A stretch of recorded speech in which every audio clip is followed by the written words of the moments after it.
Episode number 231, Great Live Sound with James Wasem, Part 1.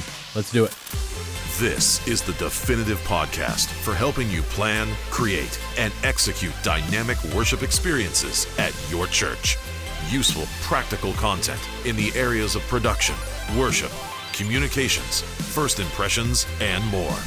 This is Making Sunday Happen. Well, hey guys, thanks for being here this week. This is the podcast for those who make Sunday happen. So if you're listening or watching me, you're probably on your church's first impressions or guest services team, your worship team, your production team, your teaching team, communications. One of those areas, you might be a volunteer at your church that helps plan, create, and execute the weekend. We are here to help you transform your worship experience. That's what we're all about at 1230 Media, and this podcast is all about helping you make Sunday happen. So thank you so much for being here. This week, I'll welcome back to the podcast audio master James Wasem. Now, James has a new book out called Great Live Sound. I interviewed James a couple of years ago with his book, Great Church Sound. This is a revamped book of his previous book that kind of dives in more to live production, so live audio and things for a live concert, a live worship experience, that sort of thing. So we're going to talk all about the book and about how you can have incredible sound at your church and build an incredible audio volunteer team. A lot of people have been asking us lately about how do we build my front of house team? How do I build my audio team? Well, we'll dive into some of that as well as some training on audio. So if you are the audio guy at your church, if you lead the audio team, if you know someone who does, this is a great episode for you or for them. So feel free to pass off this episode to the audio guy at your church, and we would love to have them listen to the content that James is going to share today. But first, if you are new to our platform, we've had a lot of new people join us lately on the podcast and on social media and on our other platforms. So welcome. Thank you so much for being with us. We are your guide. We are not here to be the experts or the know-it-alls. We are. We might have been doing a few things with different experiences, but you're not. You're hopefully going to find humility with our team, and that we want to come alongside you and help you transform your worship experience. 1230 Media is all about that, all about helping you with your worship experience, and we do that in three ways. One is ready-made worship media content. Now, this is content that's off the shelf, ready to go off our website that you can use on your screens during your worship experience. That's bucket number one. Bucket number two is our custom media.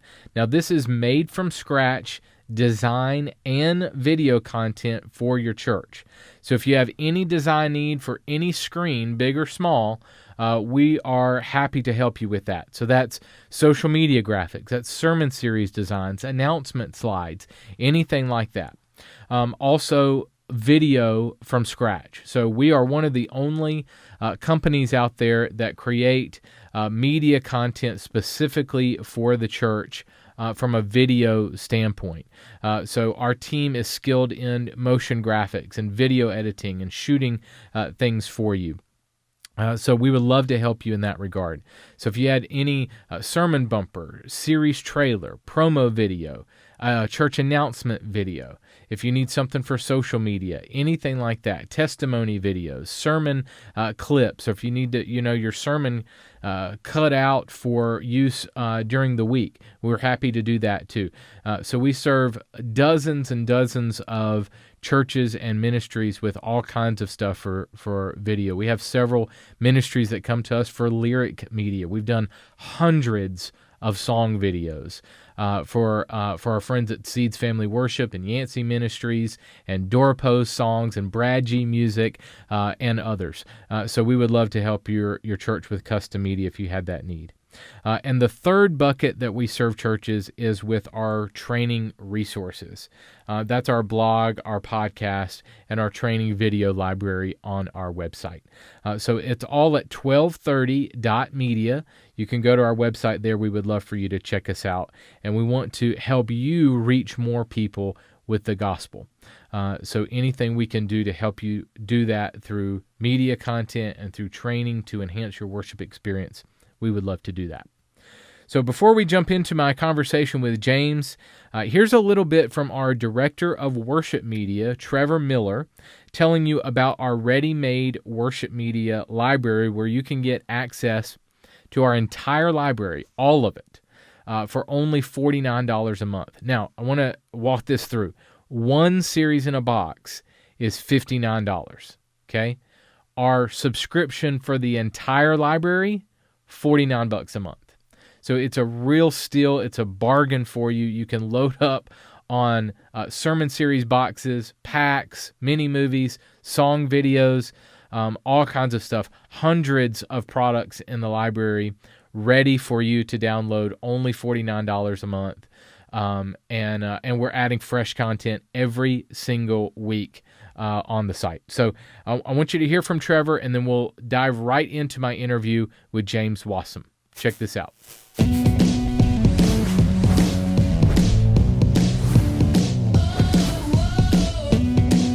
Hey guys, at 1230 Media, we want to help you transform your worship experience. One way we're doing this is by creating high-quality, low-cost media content for churches of all sizes. With our Go Unlimited subscription plan, we're making all of our worship media products available to you at a low monthly cost. We're continually filling our online store with mini movies, which are short-form sermon illustration videos you can use as sermon bumpers, openers, or a transitional element within your worship experience. We're offering service packs, which consist of a collection of matching countdowns, motions, and stills for your screens.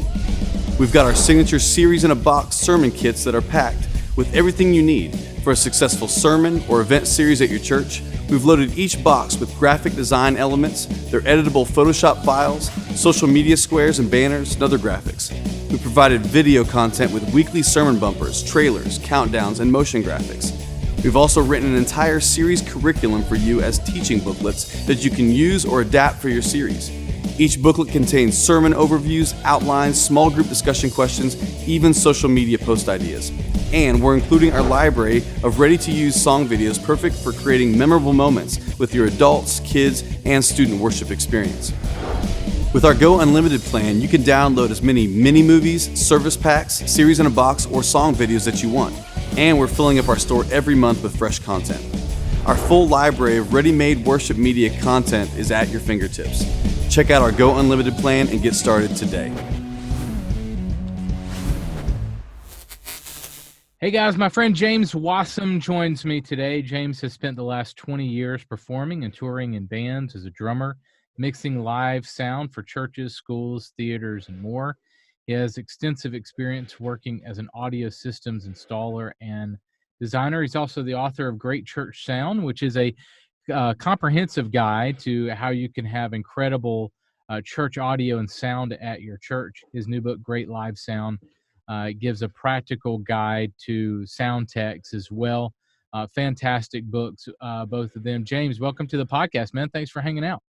Thanks, Carl. Thanks for the invite. Appreciate you being here. All right, so I had you on, it's been a couple of years ago now, talking about the book Great Church Sound. So tell me the difference between Great Church Sound and Great Live Sound.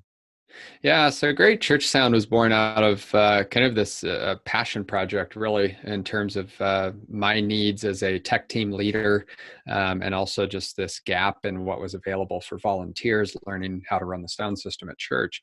And so that project was really something that I'd been thinking about for years and years, and finally put something together. But my day job for nearly 2 decades now has been in live sound, contracting, teaching people how to use their sound systems once I've installed them and designed them, and really spreading the information in a way that people can easily navigate a sound system wherever they are. What I started out with Great Church Sound was a book for volunteers in a church environment and running sound for worship. But what I realized is that all of those principles I was using for volunteers applied to what I was doing in my day job as a contractor. And so Great Live Sound was basically sort of retooled from some of the Great Church Sound stuff for volunteers, and then shifted just a little bit in focus for more accessible, wider audience. So maybe you're a drama teacher at a school and need to teach your new tech team how to run the sound system for theater, or maybe you're a person that runs sound at a hotel or convention space, or maybe you're a musician that wants to have a better idea how to communicate to the people at the venue that are running your sound and technology. So it's a wide range of applications beyond just church sound. And I know a lot of church audio guys will pick up some side gigs to do concerts and whatever. So I think both books are great for any worship experience or any live environment that you might be in as a sound tech. Would you agree? Yeah, absolutely. The knowledge transfers from a fundamentals aspect all the way across, and it can only serve you better to understand, that side of it. Yeah. All right, so let's couch this in making Sunday happen. Okay, so let's couch this in church, and then if people want to apply this stuff elsewhere, they certainly can, because the content definitely transcends both of those spaces. All right, so this new book is very extensive. As I was reading through it, lots and lots of great information. And you've really created a manual for sound techs everywhere to not only understand the basics of audio, but to get into some really in-depth stuff. And total disclaimer here, I am not an audio guy. I know enough to be dangerous. And so feel free to tweak some of my questions based on actual things I should be asking you. So full disclaimer on that. But give me an overview of the book and how you want people to use it. So is this more beginner stuff? Is it more advanced stuff? Is it a mixture of? Tell me about that. Yeah, it's kind of a mixture of things. Really, my teaching style and the way I've developed the way I teach people how to use a new sound system starts with basically you knowing little to nothing about sound. You don't have to be a geek to figure this stuff out. But at the same time, I don't want to disenfranchise people that are maybe experts or have done this for a while, or are musicians and familiar with certain terms. So the way I start any of my training sessions is to get a guide for how people are approaching it if they use certain words. So I try to clarify all the jargon. If I use any jargon at all, I try to define that up front, so it's not a stumbling block for people. And more than anything, I try to set the expectation of what is it we're trying to do with this sound system in the first place? What's our priority for doing this? So as I put the guide together in written format, I really took a look at what I would do in a live training session and try to translate that to the written form. And I realized with the Church Sound book in the first edition that a lot of people were actually using it as a course. It was even used in many Christian colleges as a course for worship leaders or pastors or musicians that were studying part of the curriculum to give them a baseline with how to work with technology.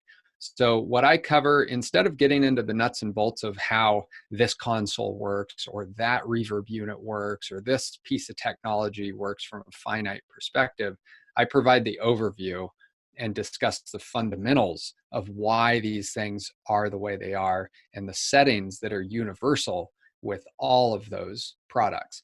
So I'm very hardware and brand agnostic, if you will. It doesn't really matter what system you're approaching. The training that I provide in the book translates across all of them. So you've laid out the book in sections, and I want to kind of drill in even just a bird's eye view of each section as we go. So the first one that you mentioned is gear.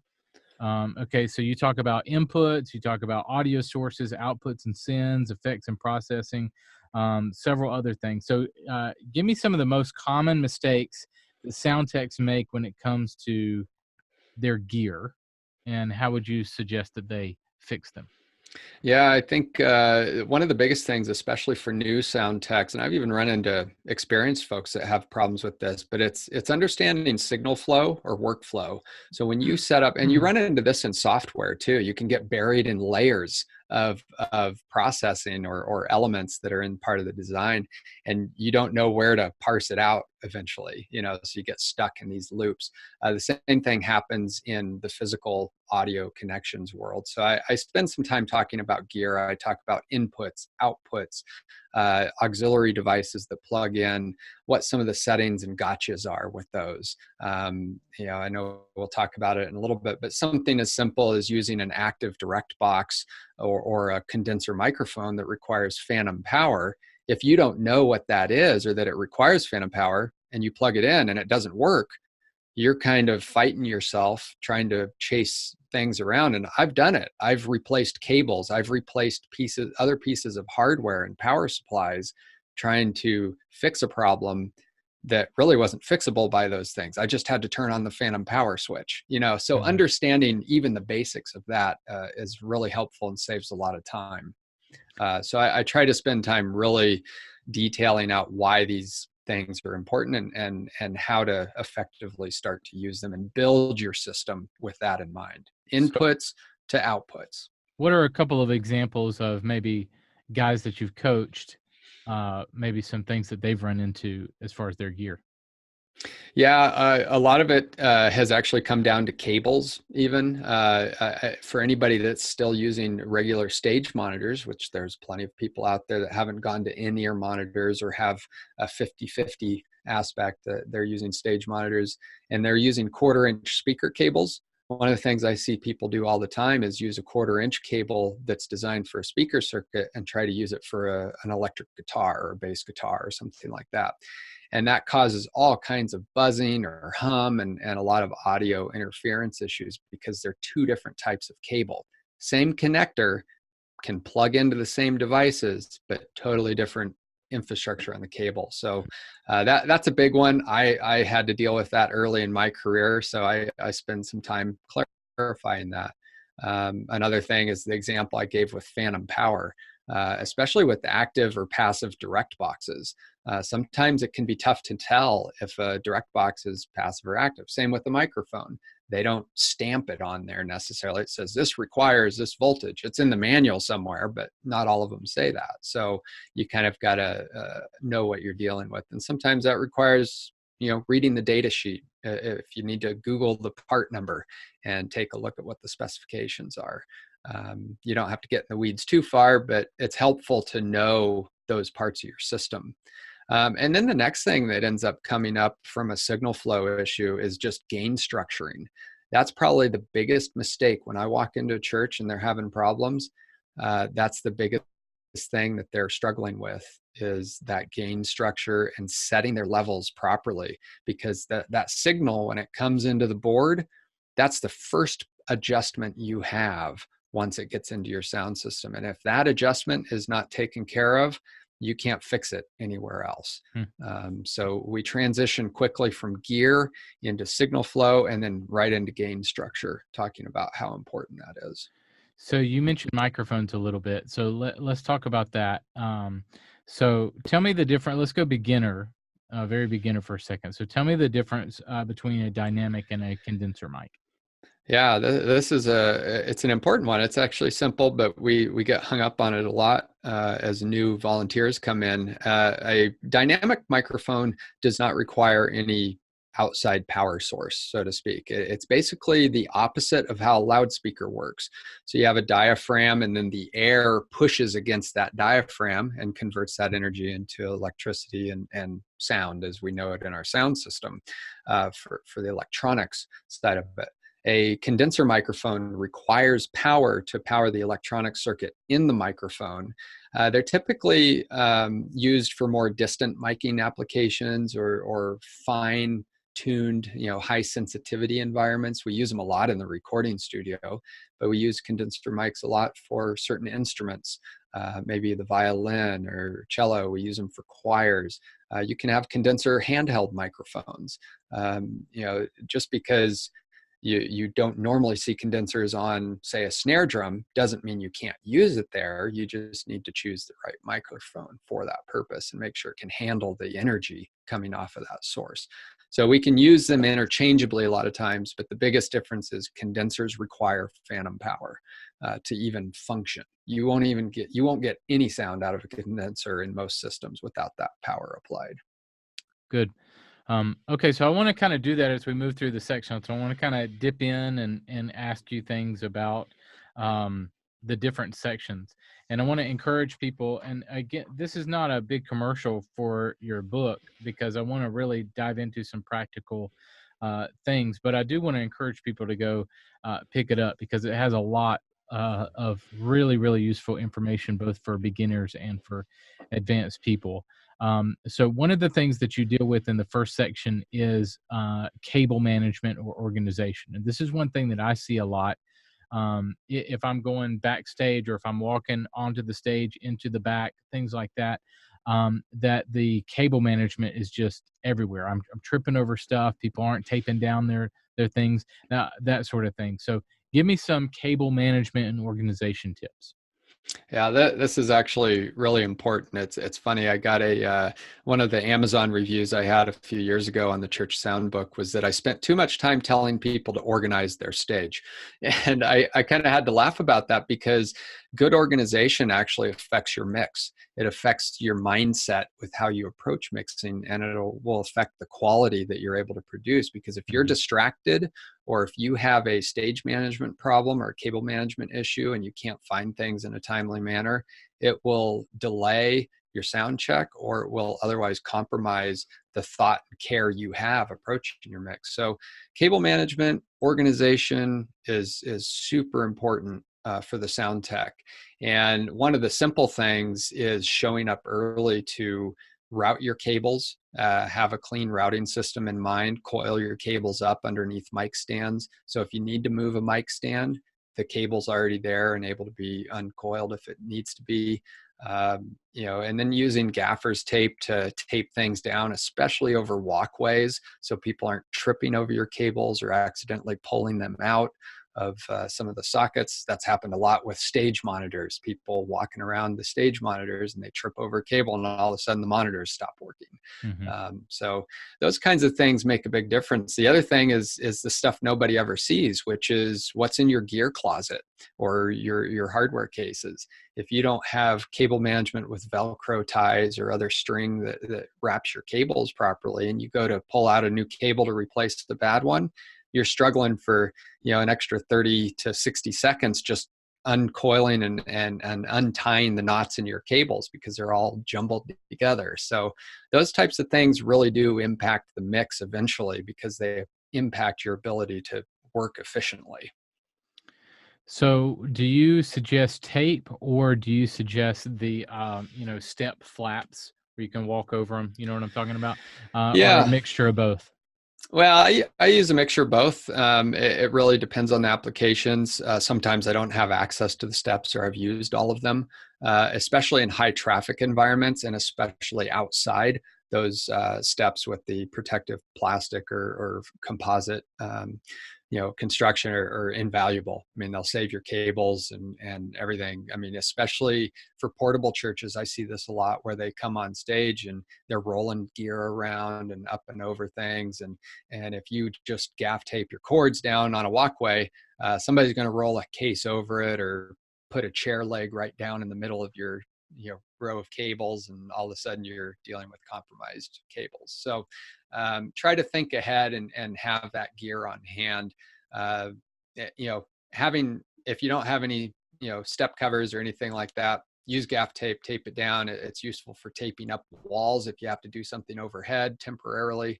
Try to manage that and get different colors. You might need high vis in certain environments instead of just standard black tape. And especially in a production role, you might need something that defines, hey, this could be a trip hazard, or this, pay attention here, right, where we're stepping. So. Okay, so in section 2, you talk about the mixing console. So what are some of the major things that you talk through with audio teams that you coach or that you've done some training with when it comes to their mixing consoles? What do you see? Yeah, I see a lot of confusion in how the mixing console might work, or the signal flow within that mixing console. So we talk about signal flow in terms of cables. That's pretty easy to visualize, right? Cable plugs into the microphone, then connects to the mixing console, or you have a guitar that plugs into a direct box, that sort of thing. But in a mixing console, it has its own signal flow as well. It comes into the preamp, goes through the gain knob, that goes down through the EQ strip. It might go through some compression or reverb, other effects, and then it goes to the output side of the mixing console, which has your auxiliary sends for monitors. It'll have your effects sends for output effects. It'll have your main outputs or live streaming or recording, all those things. So I spend time really talking through what that mixing console is capable of doing, regardless of whether it's digital or analog. I think there's this belief that somehow when you get into the digital world, everything's magical and just changes. It doesn't. They're built on very solid principles that can be learned and can be navigated the same, regardless of what surface you're mixing on. Gotcha. Cool. So one thing that you say that I really like when it comes to the mix is that your mix isn't finished with your headphones and normal monitoring, that it's finished with when you're happy how it sounds in the room. Tell me about that. Yeah, I think one of the early blog posts I wrote for the 1230 Media blog was about headphone mixing and an intervention that I once had. I as a young sound tech, I used to listen to the headphones a lot, and the problem is that can be a crutch, because you can listen in the headphones and look cool and think that you're, oh yeah, I'm tweaking this thing, or oh, I hear this, and ultimately that doesn't matter because nobody else is listening to your mix on headphones. They're listening to the loudspeakers in the room with very live acoustics in some cases, with a lot of differences between where one person sits and another person sits. So you've got to know your room and mix for that room, not just what's coming through the console. And I think headphones can be hugely helpful in building and helping tweak a mix, but they are by no means the final word on whether that mix is any good or not. They can help you troubleshoot, but ultimately you have to mix with your ears in the room that you're in. So when you're walking around the room, which I assume that you might, so if you're in a sound check or whatever, you leave the console, you're going to walk around the room to hear different how the room sounds. What are you listening for? What are you moving to one side of the room for? And give me a sense of where your mind space is at. Yeah, the number one thing I'm listening for, especially in churches, is intelligibility. Can I hear what the pastor is saying, or somebody that's singing as a soloist or something like that? Can I hear and understand what they're saying? And if I can't, that's the first thing to fix, because I either have an acoustics issue, which is a bigger problem than just tweaking some EQ, or I have a mic placement issue or some EQ problems to deal with. But I'm looking for consistency as well. There's areas of certain rooms that are notoriously bad for bass, or they exaggerate the bass in the room and it gets really tubby or muddy. So I'm paying attention to that and seeing how the overall mix blends as I walk from one side of the room to the other. And I try to translate that into the mixing adjustments that I make with EQ, even dialing in mic placement to help with that if there's feedback problems and things like that. So I'm really listening to how the interaction of the sound system happens with the room. So do you take an iPad with you if it's a digital board and adjust as you go? Oh yeah, that's a huge asset. The advent of iPad or remote controlled mixing surfaces has been super powerful and allows you to make those adjustments super fast. So definitely use that if you have it as an option. So which takes a higher priority for you, mixing for the room or mixing for live stream? Well, first and foremost, it's mixing for the room because that's what people came to be part of, and that's your number one job. If you're mixing for the live stream, you can't get a good live stream mix if you don't have a good room mix to start with. Ideally, you'd have a different console even set up and a different mix engineer for the live stream if your workflow can support it or your staff can support it. But it's possible to do both, but you have to get the room right first.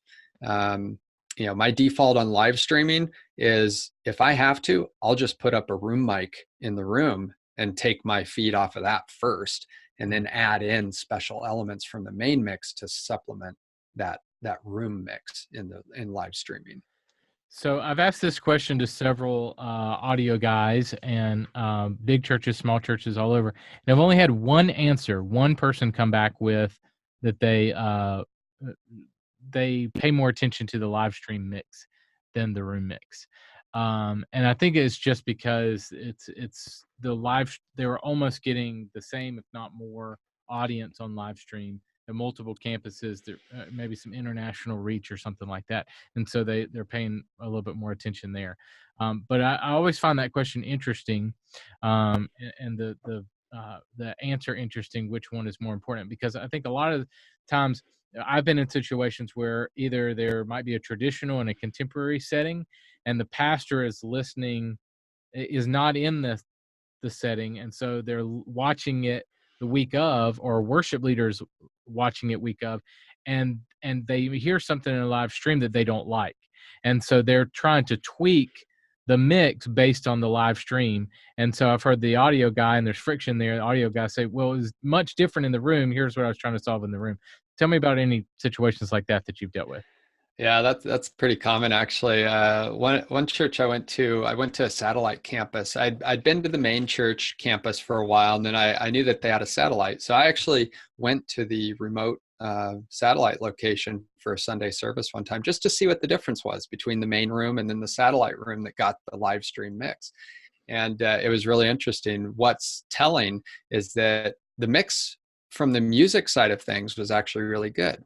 But as soon as it got to the spoken word and it got to people coming up and maybe doing some guest announcements or some interaction with the congregation, what ended up happening is I was missing a lot of that information because there wasn't a room mic for that streaming mix, or there wasn't enough context provided that you get in the room when you're there locally, but you don't get when you're on the live stream. So that's something that takes just a little bit of extra setup, not much, just a little bit, and it has to be monitored to make sure it's working. But a lot of people miss that step in basic live streaming setup.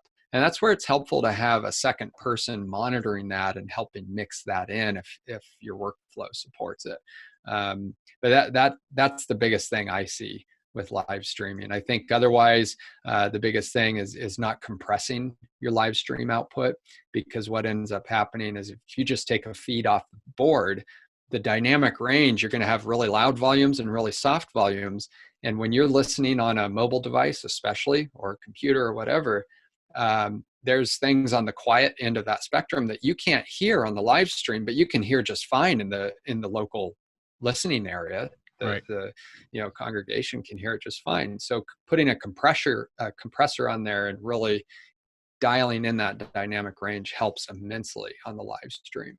But you wouldn't want to do that to the live mix. So what you do for live stream doesn't always translate to what you would do for the room. Do you have two separate boards, or do you have two separate things that your mixes that you're?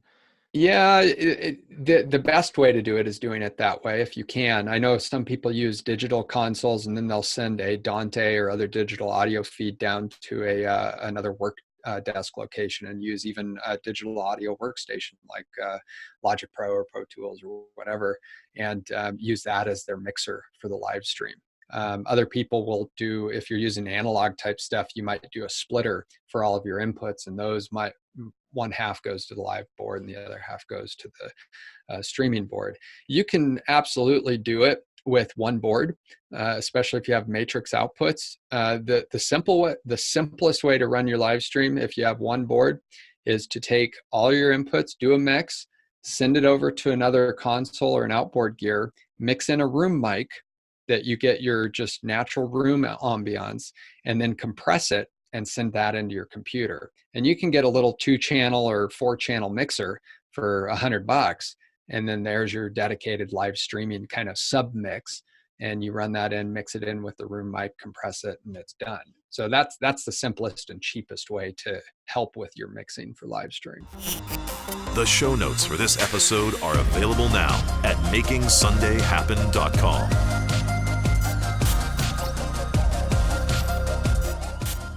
Hey guys, in the mailbag this month, we got a question sent in from Mark Farho, all about first impressions. Here's Mark's question.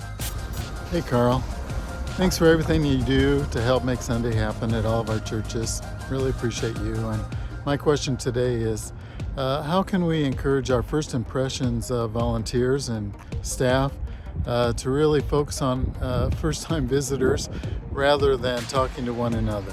Thank you, Carl. Well, thank you for your question, Mark. Really appreciate you sending that in.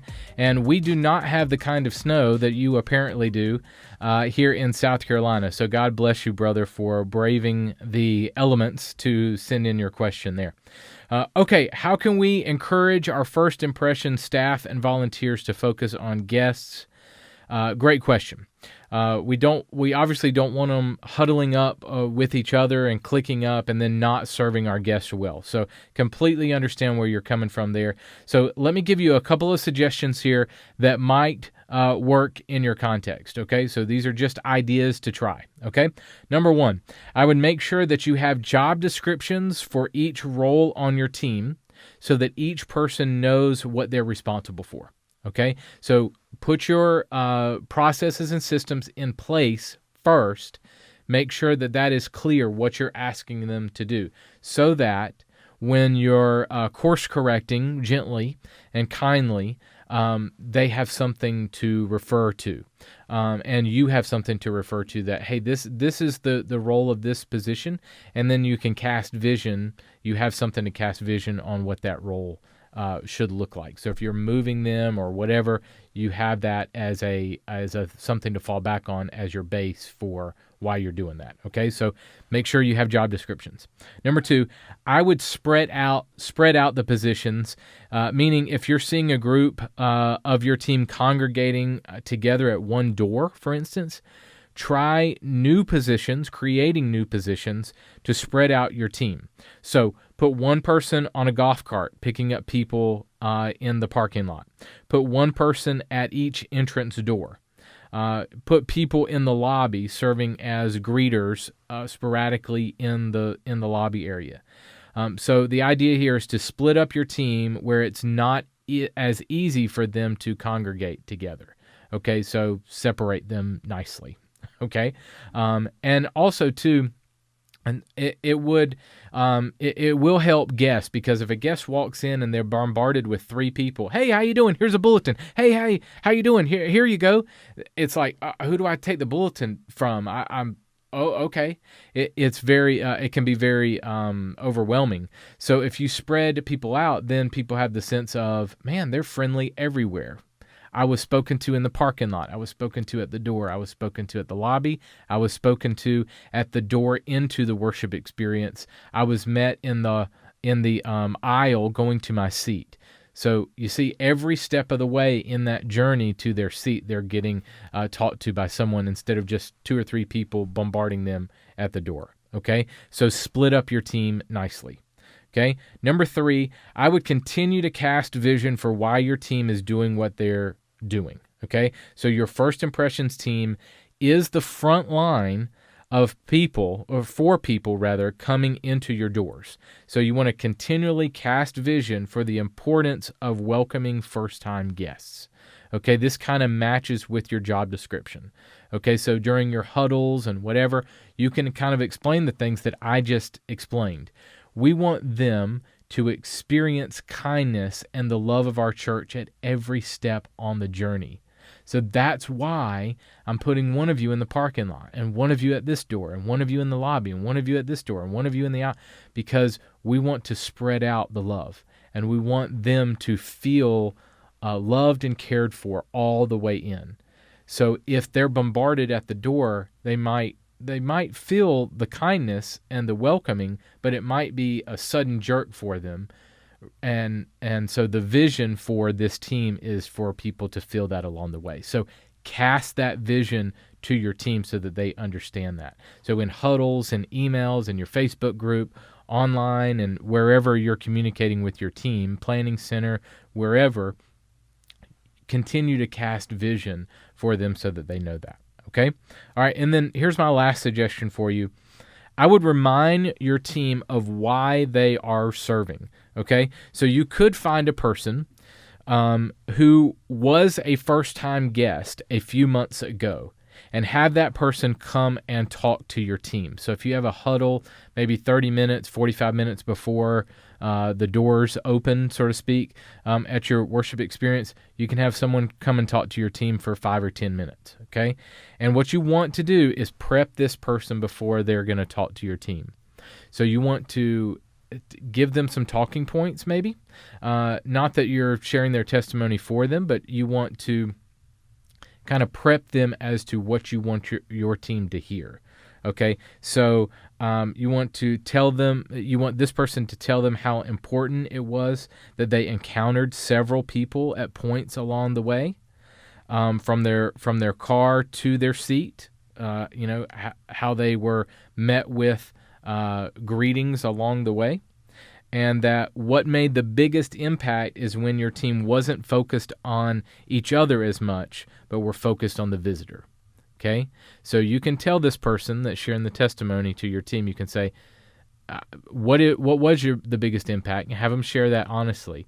And then you can say, the vision for this team for me is that I don't want them congregating. I want them to know that it's important that the guest feels loved and focused on instead of each other. So you can kind of prep them before they talk to your team so that it's coming from their mouth, not yours. And it's reinforced by an actual visitor, an actual first-time guest just a few months ago. Okay? So let your team hear that from other people besides you. Okay?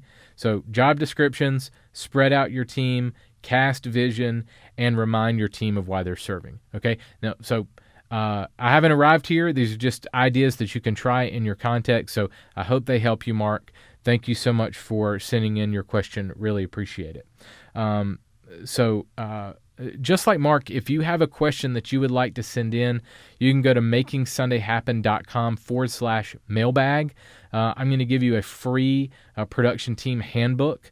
If we use your question on the show, we'll email you back. You'll get an email from me personally, just saying thank you for your question, and we'll give you a code that you can get that book on our website. That book has a massive amount of job descriptions, team checklists, and all kinds of stuff. It's like 200 or 300 pages of my playbook when I served at New Spring Church, when we tripled and quadrupled our volunteer numbers on our production team. So we went from like 30 volunteers or so to about 200 volunteers in production. And so that book kind of explains, gives the playbook on how we did that, more of the documents that we use to make that happen. So I do have a book coming out later this year, all about the process of how we did that. So that'll be coming out later this year, so be looking for that. So again, Mark, thank you for your question. Really grateful for you, man. All right, next week on the show, I'll continue my conversation with James Wasem, all about live audio production. We'll wrap up that convo next week. And in 2 weeks on the show, I'll welcome my pastor friend, Tony Valdez. Now, Tony was a pastor in Miami and is now working in North Carolina. He's the founder of Church Ministries. And Tony will be sharing some tips to teaching pastors on sermon prep, all about how to be led by the Spirit as you prep for your sermon, prep for your series. So you want to be here for that. Next week is 2 weeks from now is all about teaching pastors and sermon prep. So that's what we're going to do in 2 weeks on the show. Looking forward to that. Tony's a great guy. You're going to love hearing from him. Well, thank you guys so much for listening and watching this week. I hope these ideas will really help you as you make Sunday happen at your church. We want you to go out there and create some amazing worship experiences this weekend. I'll catch you next week. Making Sunday Happen is a production of the ministry of 1230 Media.